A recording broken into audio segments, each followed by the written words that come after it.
नमस्कार, मैं बैजू कुमार। आप देख रहे हैं प्रत्येक न्यूज़ लाइव। आज हम बात करते हैं मनेर विधानसभा 187 क्षेत्र का।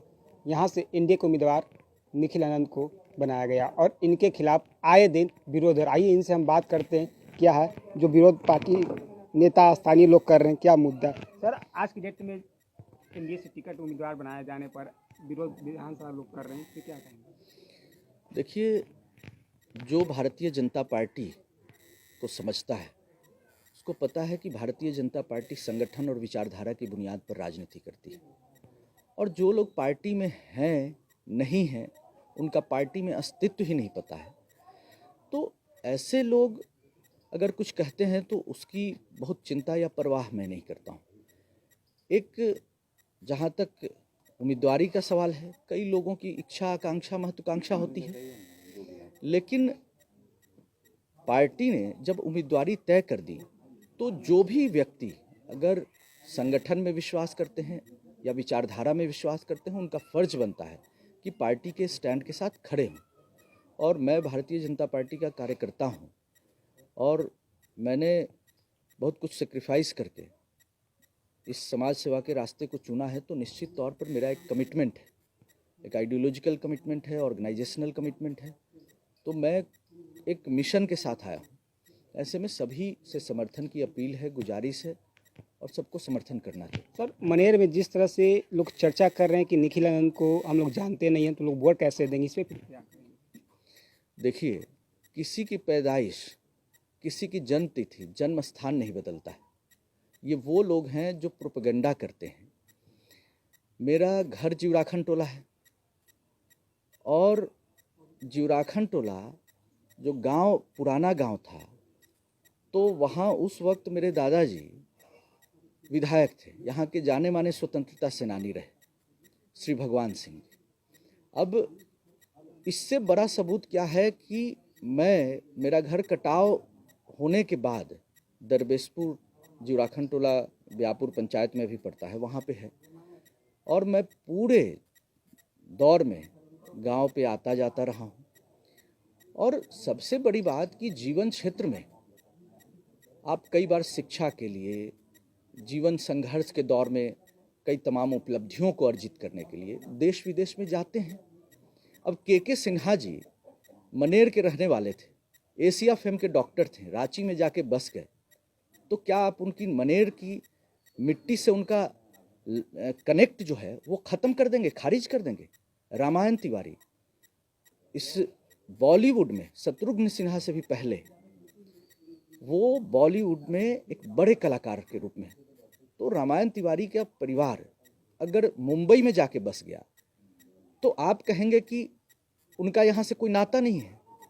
फिल्म स्टार कुणाल और कई ऐसे लोग हैं। मेरा तो घर ही, जड़ जमीन ही यही है, ठीक है, और जहाँ पैदाइश है वहीं से अर्थी भी उठेगी, इसी जीवराखंड टोला गांव से। तो जो लोग ये कहते हैं वो प्रोपेगेंडा करते हैं।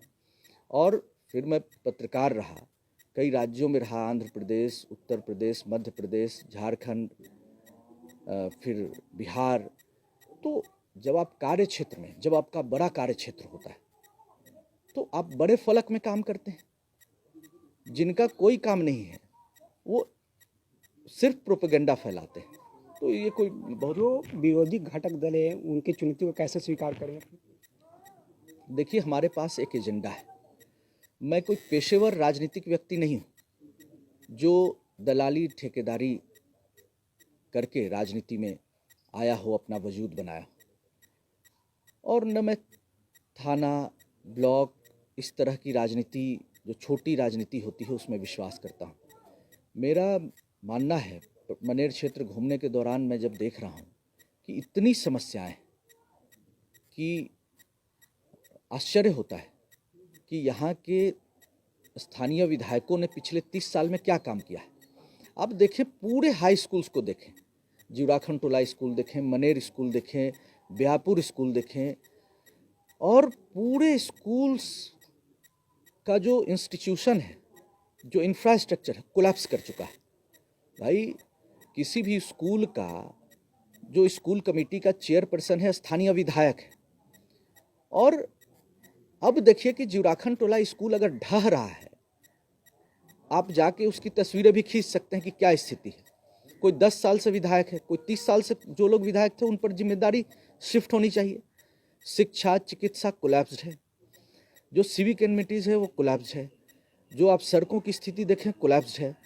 ऐसे में एक मिशन मोड में काम करने की ज़रूरत है। अब सिर्फ विधायक फंड का मैनेजमेंट करके और कमीशन खोरी से राजनीति करके किसी का अकूत संपत्ति अर्जित करना किसी का लक्ष्य हो सकता है। कोई बड़ा प्रोजेक्ट अगर पिछले 30 साल में रहे विधायकों ने मनेर की धरती पर कोई बड़ा नेशनल प्रोजेक्ट, इंफ्रास्ट्रक्चरल प्रोजेक्ट या एजुकेशनल प्रोजेक्ट को यहाँ पे एस्टेब्लिश किया है तो बताइए। आज जो नरेंद्र मोदी जी की सरकार है, बिहार की एनडीए सरकार है, आज देखें कि वो कितने काम कर रही है। तो मिशन मोड में काम करने की ज़रूरत है। सर, मनेर मूलभूत सुविधा से वंचित है। यहाँ पे कटाव हरदम होते रहते हैं, बाढ़ भी आते रहते हैं और बाढ़ के लिए कुछ आज तक कोई नेता है जो स्थानीय है वो भी आज तक कार्य नहीं किया। आप जो नेता फिर बने या विधायक बने तो क्या आप उनको समस्या का हल कर पाएंगे? देखिए, बाढ़ को लेकर के और कटाव को लेकर के मेरे पास एक एजेंडा है। एजेंडा इस तरीके से है कि मैं खुद कटाव पीड़ित रहा हूँ। आप एक फर्ज देखिए कि आपका घर परिवार खानदान पूरी दुनिया जहान कहीं होती है और गंगा के कटाव में वो कट जाता है, खेत बधार सब, और फिर से आपको कहीं पूरी दुनिया बसानी है। कितना चुनौतीपूर्ण कार्य है। मेरा मानना है कि बिहार सरकार को, आने वाली सरकार को, जिस तरीके से ज़मीन अधिग्रहण के लिए जो लैंड एक्विजिशन, जो ज़मीन अधिग्रहण, मुआवजा, विस्थापन, पुनर्स्थापन नीति बनी है, उसी तरह से 90 के बाद या 80 के बाद कोई भी टाइमलाइन ले सकते हैं, उसके बाद कटाव पीड़ितों के लिए विस्थापन, पुनर्स्थापन और मुआवजा नीति बननी चाहिए कि जिनका, मेरे भी खेत, सारा खेत मेरा गंगा जी में है, तो आज मेरे पास कोई एग्रीकल्चरल लैंड नहीं है अगर कहीं, तो ऐसे लोगों के लिए आखिर क्या है, कोई नीति पॉलिसी बननी चाहिए। मुझे लगता है कि इस ओर ध्यान नहीं दिया गया, न ही जो लोकल रिप्रेजेंटेटिव्स थे उनके दिमाग में इस तरह की बातें आई होगी कि इसको कैसे एड्रेस करें। लेकिन ये नीति इस तरह से बनना चाहिए। और ये पूरे बिहार के, ये गंगा के किनारे कौन लोग रहते हैं? वो लोग जो समाज और संस्कृति का संरक्षण करते हैं, और पूरी जो सभ्यताएं हैं दुनिया भर की, चाहे कोई भी नील नदी घाटी हो, कोई सभ्यता उठाकर देख लीजिए, तो सभी नदियों के किनारे ही सभ्यताएं पली बढ़ी है। हम लोग तो नदी के किनारे रहने वाले लोग हैं। आज कटाव के विस्थापन से कहीं पलायन होकर कहीं बसना पड़ा, तो कोई नीति तो होनी चाहिए। तो इस ओर हमारा एक है मकसद, और मुझे लगता है कि मुझे मौका मिलेगा तो इस ओर नीतिगत। आपका बचपन भी राजनीति में बीता है और आज भी राजनीति बीत। देखिए, बचपन राजनीति में निश्चित तौर पर बीता है। दादा का पोते से बड़ा अच्छा संबंध होता है, बहुत नज़दीकी संबंध होता है। मेरे दादाजी विधायक रहे, 2005 में उनका निधन हुआ। श्री भगवान बाबू ने अपनी ज़िंदगी में बहुत संघर्ष किया और उन्होंने सेक्रीफाइस भी किया। देखिए, वो 1957 में जीवराखन टोला गांव में इलेक्ट्रिसिटी का पोल था, बिजली सप्लाई होती थी, ये उनका कंट्रीब्यूशन था। और अब तो सरकार की नीति है तो सब जगह बिजली पहुंची। श्री भगवान बाबू ताउम्र दादाजी पैदल घूमते रहे, कोई 4 व्हीलर गाड़ी नहीं थी, मुझे लगता है कि 2 व्हीलर गाड़ी भी नहीं थी, साइकिल थी। 2005-2000 तक लगता है, या 90 के दशक तक शायद मेरे घर में कोई 2 व्हीलर गाड़ी नहीं होगी। हम लोग बहुत साधारण परिवार से हैं, और मेरे पिताजी शिक्षक रहे, हाई स्कूल में हेडमास्टर रहे, माताजी मेरी प्रोफेसर रहीं, जीजे कॉलेज बिहटा में हैं, और अर्थशास्त्र की प्रोफेसर रहीं, रिटायर की हैं। और श्री भगवान बाबू के बारे में बड़ा मशहूर है कि उन्होंने चंदा भी किसी से वो स्वीकार नहीं करते थे। जो दोस्त उनको सहयोग भले कर दें तो कर दें, वो अपना ज़मीन बेच के राजनीति करते रहे। और कई लोग उनके बारे में कहते हैं कि उन्होंने कुछ नहीं किया, माने घर परिवार खानदान के लिए कुछ नहीं किया। जो आजकल के हिसाब से जो अकूत संपत्ति अर्जित करते हैं, घर गाड़ी ऐशोआराम अर्जित करते हैं विधायकी के पैसे से, आप देखिए कि श्री भगवान बाबू ने ज़मीन बेचा लेकिन अपना ज़मीर कभी नहीं बेचा। अपनी खुददारी और जिंदादिली से उन्होंने समाज में वजूद स्थापित किया। 1967 के चुनाव में भी वो एक स्थापित नेता थे क्षेत्र के, और जब राम नगीना बाबू ने नॉमिनेशन फाइल किया तो उन्होंने अपना नॉमिनेशन वापस ले लिया। दानापुर से निर्दलीय चुनाव लड़े, चुनाव हार गए, फिर राम नगीना बाबू चुनाव जीते और बड़े नेता बने। तो किसी के लिए मन में उनके लिए कटुता नहीं थी, बहुत अलग माने एक वैचारिक मूल्यों की स्थापना करने वाले व्यक्ति थे। और मुझे लगता है कि उनका जो आदर्शवादी जो चरित्र था, जो हाई मोरल ग्राउंड था, वो मेरे लिए एक बड़ा इंस्पिरेशन है। और मैं राजनीति में आया हूँ तो चाल चरित्र चेहरे की बुनियाद पर और विचारधारा की बुनियाद पर, संगठन की बुनियाद पर। सिर्फ चुनाव लड़ने के लिए मैं पार्टी बदलने वाले लोगों में से नहीं हूँ कि 5 बार में 5 पार्टी बदल लिए, ठीक है। मैं सोचता हूँ कि अगर मैंने कोई पार्टी ज्वाइन किया है तो ये पार्टी मेरे साथ मेरे मृत्यु तक, अंतिम वक्त तक मेरे साथ होना चाहिए। मान सम्मान से कोई समझौता नहीं। मैं लोट घुलट के किसी के चरणों में चरण वंदना करके, चापलूसी चाटुकारिता करके मैं राजनीति में नहीं आया हूँ। मैंने विचारधारा की बुनियाद पर राजनीति ज्वाइन किया है। और मैं ये एक बात का मेरा विश्वास है, भरोसा है, वादा है कि मनेर की जनता मौका देगी तो उनको दिखेगा, फ़र्क दिखेगा। और आज 30 सालों बाद, 30 साल में लोगों ने जो 15 साल शासन करने का जिनको मौका मिला, मैं उनसे पूछता हूँ कि 15 साल में आप 15 काम बताएं। 15 काम क्या किए? 15 काम आप बताएं जो मासेज के लिए, ठेकेदारी और नाली गली छोड़ के आप बताएं कि कोई मॉडल सेटअप किया है आपने, ये बताइए। देखिए, एक बड़ी चुनौती है। 30 सालों का जो त्रासदी काल है मनेर का, 30 सालों का जो मनेर की जनता पर ग्रहण है वो खत्म होना चाहिए। और मनेर में बदलाव जरूरी है। बदलाव के लिए मैं मनेर की जनता से अपील करता हूं कि वोट दें और अपने मनेर के बेटे, अपने भाई और खुद को उम्मीदवार निखिल आनंद समझ के मतदान करें। मनेर की तस्वीर भी बदलेगी, तकदीर भी बदलेगी। सिर्फ चेहरा बदलने से काम नहीं चलेगा।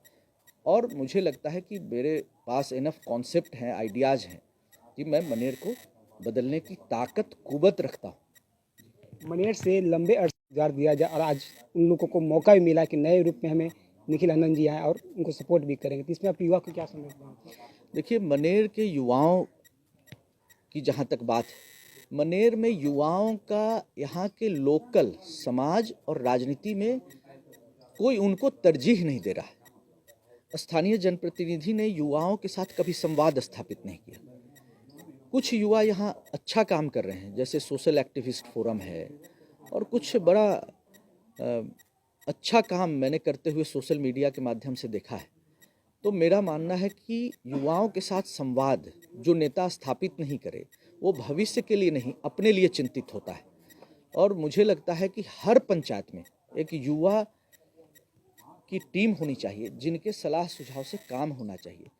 जो प्लेग्राउंड है, जो लाइब्रेरी है, और भी युवाओं के जो मानव संसाधन के विकास से संबंधित, उनके पर्सनालिटी डेवलपमेंट से संबंधित, ऑल राउंड डेवलपमेंट से संबंधित जो काम है उसको एड्रेस करना चाहिए। मैं सभी युवाओं से अपील करूंगा कि मैं उनके जनरेशन का प्रतिनिधि हूं, व्यक्ति हूं।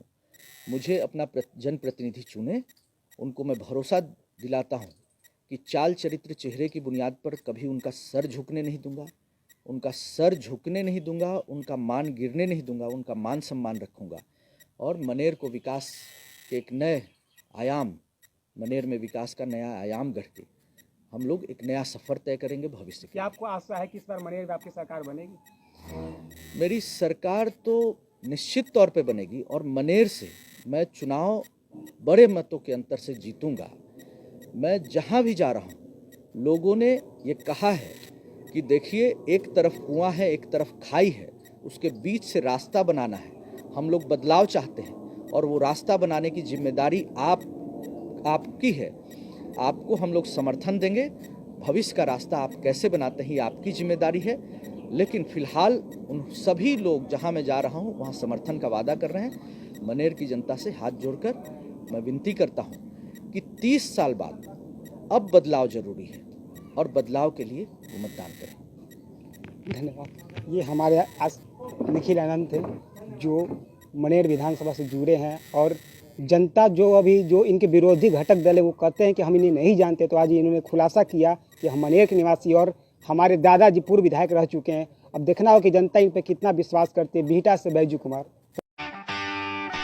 बिहार विधानसभा चुनाव 2020 अब की बार किसकी सरकार, किस में कितना है दम, कौन मारेगा बाजी, किसका होगा पलड़ा भारी, एनडीए की बनेगी सरकार या विपक्ष भरेगा हुंकार, राजनीति के शह और मात का खेल, कौन होगा पास कौन होगा फेल, किसके सर बंधेगा बिहार का ताज, क्या है जनता का मूड और मिजाज, नेताजी से पूछेंगे जनता के सवाल, हर विधानसभा क्षेत्र का दिखाएंगे हाल। Powered by Brajesh automobile Purnia. चुनाव के हर अपडेट के लिए देखते रहे प्रत्येक न्यूज लाइव।